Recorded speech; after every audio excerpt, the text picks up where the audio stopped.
మీరు ఆర్థికంగా ఒక సామ్రాజ్యాన్ని నిర్మించాలనుకుంటున్నారా? 2300 ఏళ్ల క్రితం చాణక్యుడు మౌర్య సామ్రాజ్య స్థాపనకు ఉపయోగించిన ఈ 4 నియమాలు మీ ఆర్థిక స్వేచ్ఛకు పునాదులు. 1. విచక్షణతో కూడిన నిర్ణయం. ఆన్వీక్షికి. ఏదైనా వ్యాపారం లేదా పెట్టుబడి పెట్టే ముందు ఎనాలిసిస్ అంటే లోతైన విచారణ చెయ్యాలి. మీ మనసుని ఈ 3 ప్రశ్నలు అడగండి. నేను ఈ పనిని ఎందుకు చేస్తున్నాను? దీనివల్ల కలిగే ఫలితమేమిటి? నేను ఇందులో విజయం సాధించగలనా? సమాధానం పట్ల మీకు పూర్తి నమ్మకం కలిగినప్పుడే మీ ధనాన్ని వెచ్చించండి. 2.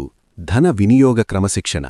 నిలకడగా ఉన్న నీరు ఎలాగైతే పాడవుతుందో ఖర్చు చేయకుండా దాచిన సంపద కూడా అలాగే నశిస్తుంది. చాణక్యుడి ఆదాయ విభజన సూత్రం ఇది.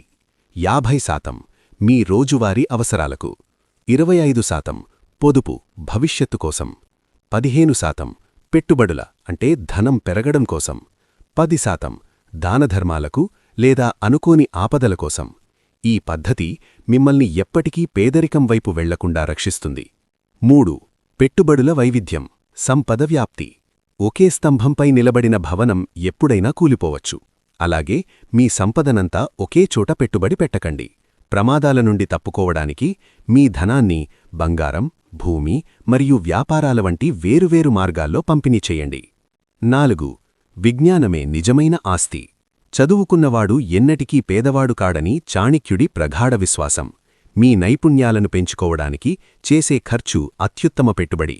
అలాగే మీ ఆర్థిక ప్రణాళికలు పూర్తిగా అమలయ్యే వరకు వాటిని ఇతరులకు చెప్పకుండా రహస్యంగా ఉంచండి.